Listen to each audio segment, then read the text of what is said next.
This is an interesting thing Jesus said in John chapter 8.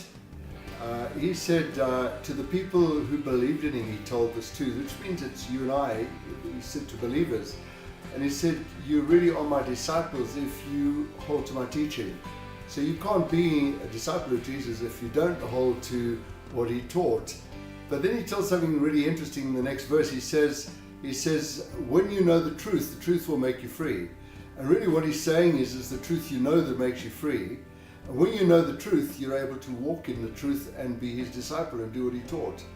And you know, this is what this teaching is going to be all about. It's just putting truth into your life every day. Now the thing I want to focus on today, like yourself, I have been discouraged many times by people and by things that people didn't do, things I'd hoped they would do, or things they promised me that they didn't do.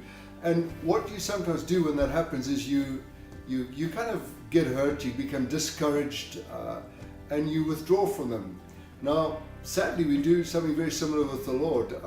We feel that he's let us down, he didn't fulfill what we thought he would. Somebody had a prophecy for us and we've been believing this and we don't see the fulfillment of that prophecy, and we become discouraged, or we hear of other people having amazing encounters with God and we don't have any encounters with God in that way, and we think, well, God's rejected me. And so what we tend to do is we reject God and we end up not worshipping him, not praying, particularly not reading the word with any hope. And that's exactly what our enemy hopes we do, is that we would drive a wedge between us and the Lord, because we're so strong when we're walking close to him. And I use a portion of scripture out of Lamentations chapter 3, which I find really encouraging, and it's really helpful to pray it over your life. And he simply says this: yet I still dare to hope when I remember this. The faithful love of the Lord never ceases. It'll never end.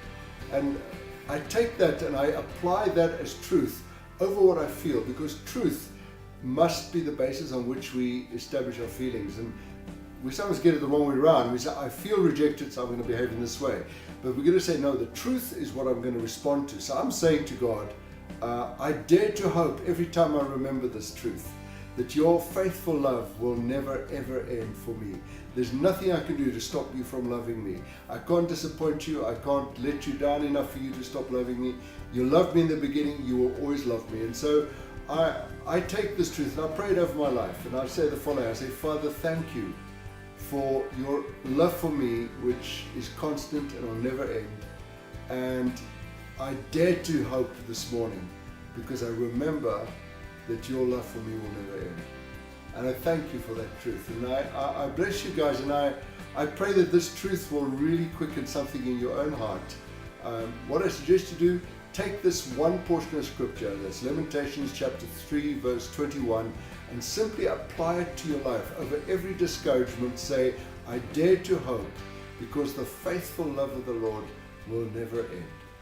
Thanks for joining us on Truth Bites. See you on the next one.